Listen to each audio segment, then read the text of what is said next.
right, I'm coming. Do you have to make so much noise at this ungodly hour? I was trying to sleep, you know. It's 1 o'clock in the afternoon. Oh, is it? You postmen are getting later and later. That's because I'm doing 2 rounds this week. Bit greedy, isn't it? Shut up, Tony. It's called work. Something you would know about. Dave, you know I'm between jobs at the moment. Tony, you've been between jobs for the last 10 years. When are you going to do something with your life? I've got plans. Yeah? All your plans ever include is going to the pub. So? Tony, that's all you ever do. Your existence is pointless. I'll have you know, I'm training to become a barman. Ogling lustfully at Mandy pulling pints all day is not training. Isn't it? I bet she could teach me a thing or two. Well, you'll never know now, will you? You blew your chance last night when you stood her up. Yeah, well, I felt she was trying to trap me into a relationship. It was your first date, which you failed to turn up to. Well, you know women, they like to sink their claws in early. So, what did you wake me up for? I've got a letter for you. Dave, see this thing here?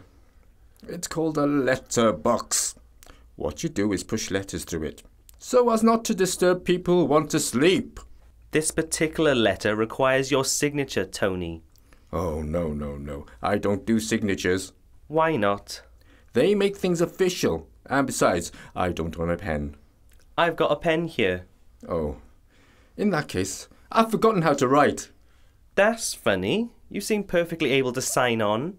Oh, all right, you win. Give it here. There, done it. Tony, this signature says Elvis. Yeah, so? But your name's Tony.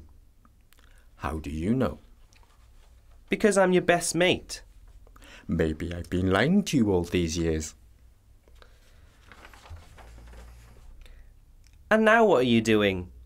I'm hiding the letter under the doormat. That's where I file anything official. That way, if I'm ever found out, I can give them the, "Oh, it must have been kicked under the doormat" routine. But it looks really important. It's some kind of collection agency. Exactly. They're not getting their little grubby hands on what I probably owe them. I like to keep my goods and chattels where charity begins. At home, thank you very much.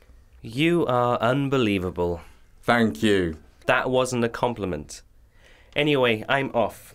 I've got work to do, unlike some people. See you down the pub this afternoon. It's your round. It's always my round. Why can't you buy me a pint for a change? That wouldn't be fair, Dave. I'm unemployed. Bye. Oh, that damn latch is stuck again. Ah, well, it'll have to stay open. I haven't got anything worth nicking anyway.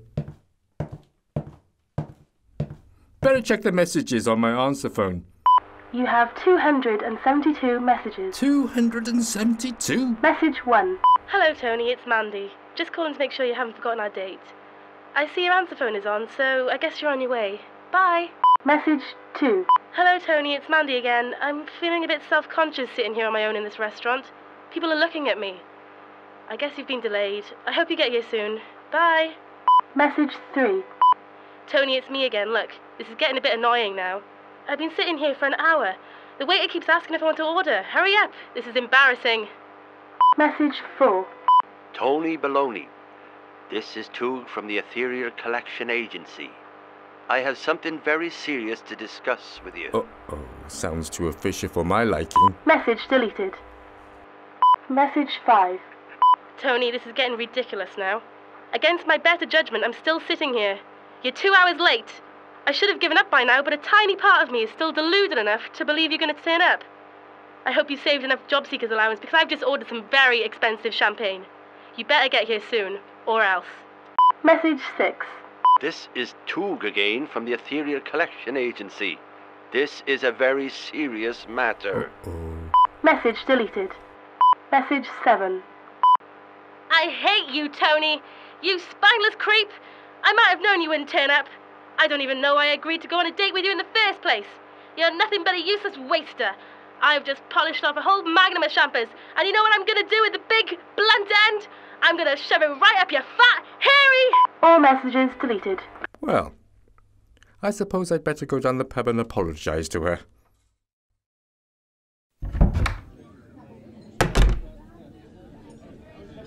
Hello, Dave. Where's Mandy? She's gone to the cellar to change a barrel. Oh, right. How is she? Is she angry? She's in a good mood, actually. Excellent.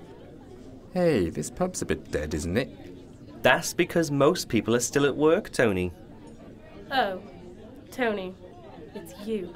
Hello, Mandy. What do you want? Mine's a pint, please, love. No, I meant what do you want? I just told you a pint. Get this idiot out of here. Come on, Dave. Out. You've been told. I meant you, Tony. Get out. Dave, I thought you said she was in a good mood. She was, and then you turned up. Why did you come here, Tony? I've come to apologise for last night. Forget it. Oh, good. Glad that's sorted. No, Tony, I meant forget it. As in no chance. Oh, come on, Mandy. I got you some flowers. You've just picked them out of the pub's window box. Yeah, but it's the thought that counts. Tony, she doesn't want to know. You might as well leave. Oh, I see. Trying to muscle in on my bird, are you? Tony, you know full well Mandy's my sister. And that would stop you, would it? Yes! Are you sure? It would explain your ugliness. Just go away, Tony. You're not wanted here. I can't go now. It's Dave's round. Just go. At least let me explain, please. All right. This had better be good.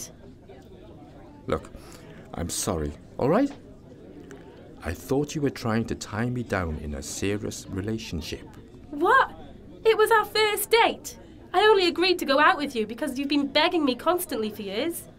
I don't know why I even bothered. It would have never worked out anyway. Oh, why not? Because you're a useless bum. Your life serves no purpose. You've never amounted to anything. You're a zero. I'm actually proud of that accomplishment. See what I mean? I had high hopes for us, babe. I was going to be your house husband. I can't see you looking after kids all day. No, I meant house husband, as in keeping Mandy updated on what's happening on Jeremy Kyle. Tony, have you any idea what happened to me on the way home last night? How should I know? I wasn't there.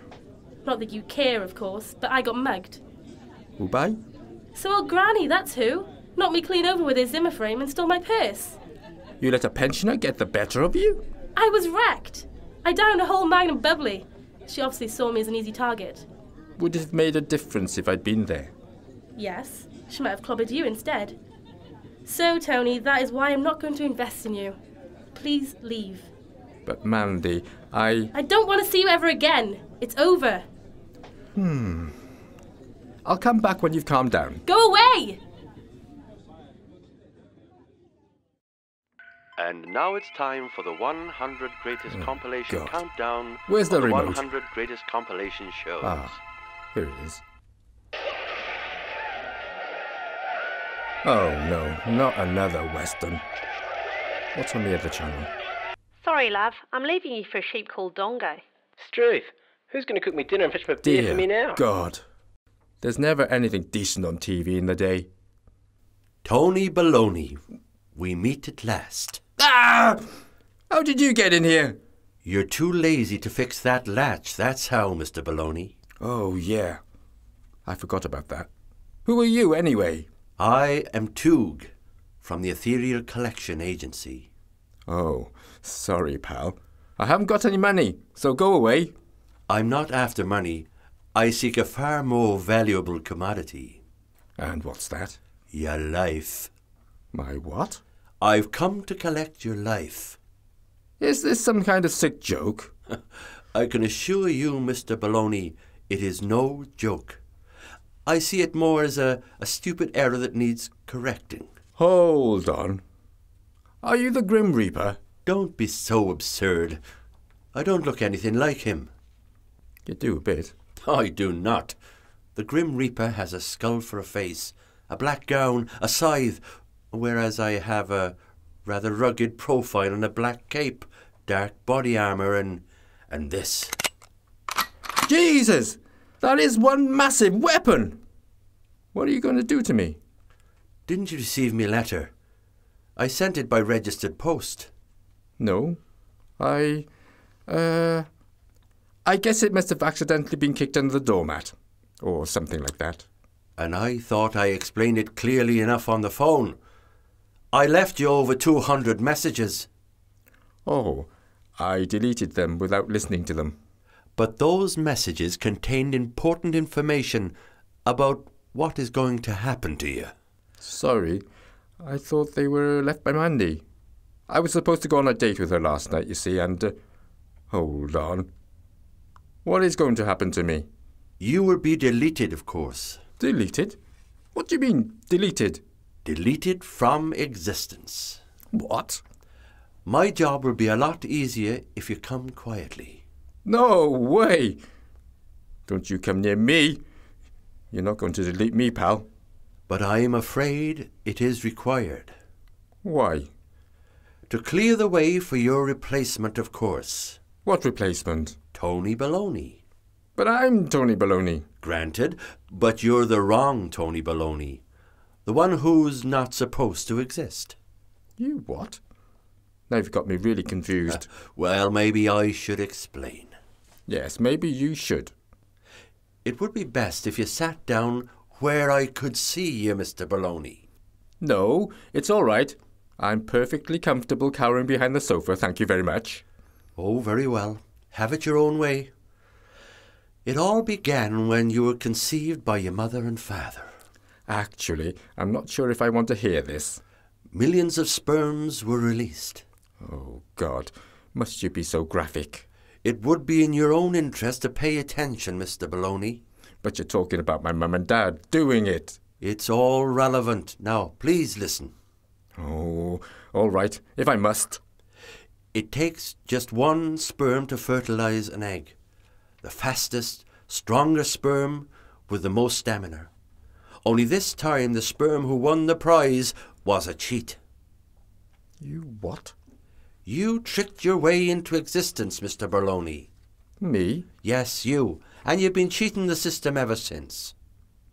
This has got to be a wind-up. I can assure you it's not. Okay, then. How exactly did I cheat? The first sperm was just about to cross the finishing line, but you needed to stop him at any cost. You knew that if you lost the race, you would never get to exist. So what happened? You told him to, and I quote, "Look over there." You what?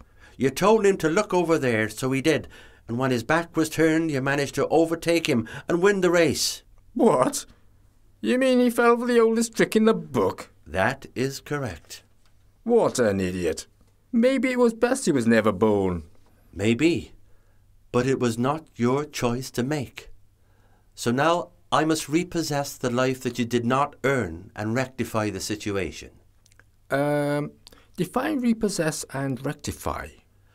I'm going to swap you for the Tony who was supposed to be you in the first place. But you can't. I've been me for years.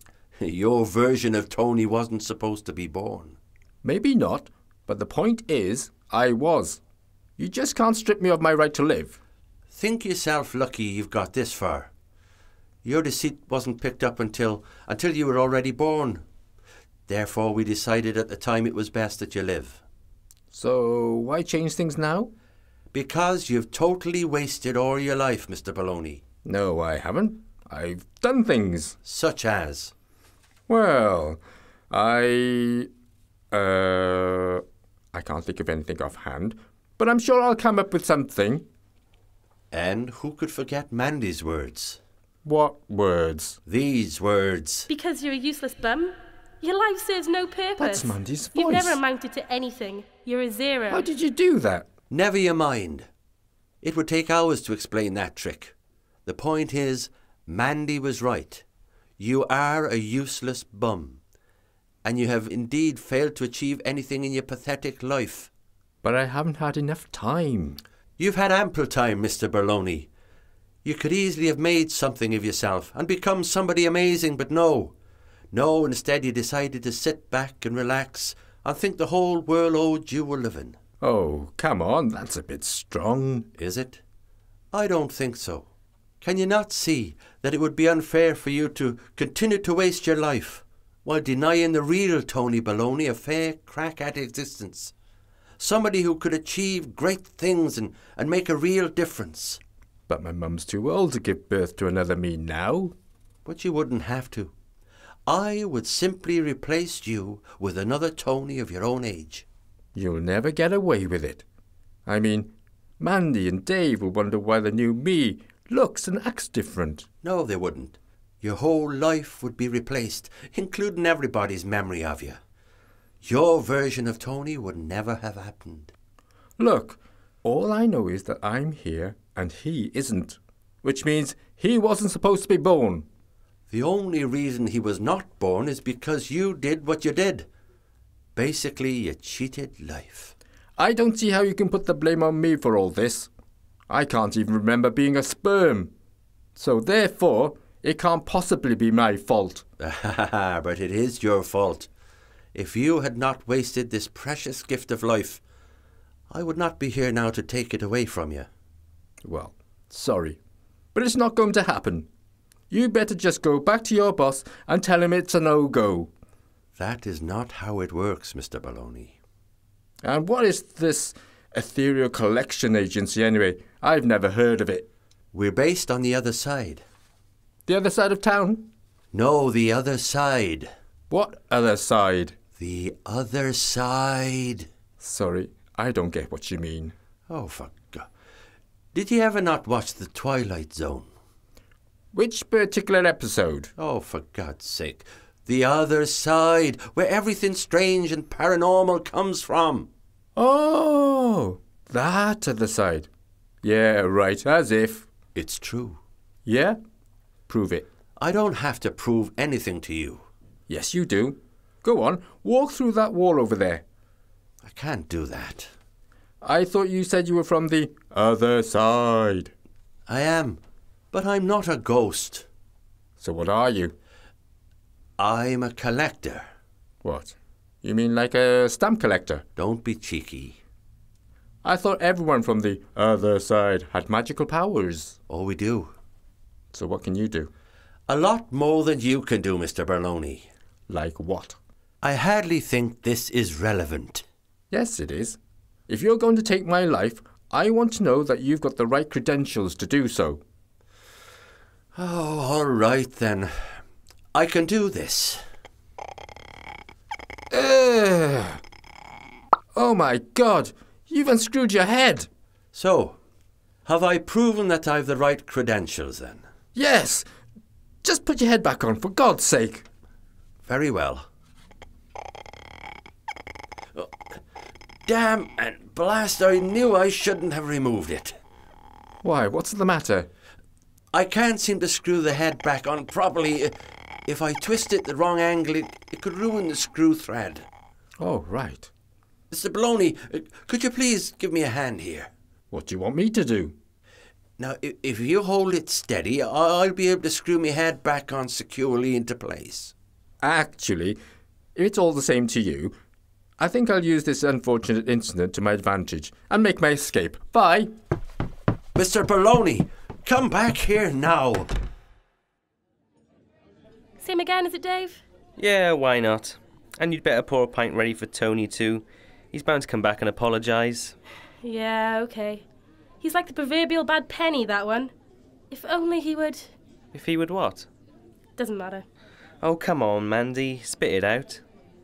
Well, my head says I shouldn't, but I really like Tony. Underneath that lazy, good-for-nothing exterior, I can see so much potential. Trouble is, he doesn't use it to his advantage. If he tried, if he really tried, he could make something of himself. And here he is now, right on cue. Oh my God! Oh my God! Tony? Why are you locking the door? This pub's empty enough as it is. I need to stop him getting in. Stop who getting in? Him! Who? Toog! Sorry, Tony. I don't recall anyone with that name. He's from the Ethereal Collection Agency. Oh, I see. Debt collector, eh? No, it's not exactly debts he collects. So what does he want from you? You wouldn't believe me anyway. Look, Tony, if you're intent on barricading us in this pub, we have a right to know the reason why. If you must know, he wants to replace me. Replace you? With who? The real Tony Baloney. But I thought you were the real Tony Baloney. Apparently not. Tony, are you feeling all right? Would you be feeling all right if you were being hunted by someone who could unscrew his head like a light bulb? No, probably not. Well then, shut up. Tony, are you going to tell us exactly what's going on? Was that the door? Shh! Get down! Maybe he's gone now. You were saying? What does he want, Tony? My life. Your what? My life. He's come for my very existence. But why? It's not worth anything. Oh, shut up. Tony Baloney, this is Toog from the Ethereal Collection Agency. You have 10 seconds to come out. Failure to do so will result in the destruction of the pub and all who reside in it. Oh my God, is he capable of that? I'm afraid so. 10, 9, 8, 7. For God's sakes, Tony, do something. 6. Like what? 5. Like, do as he says. 4. No way. I'm staying put. 3. Tony, I'll lose my job if this pub gets blown up. 2. And that'll look really bad on my CV. 1. Tony!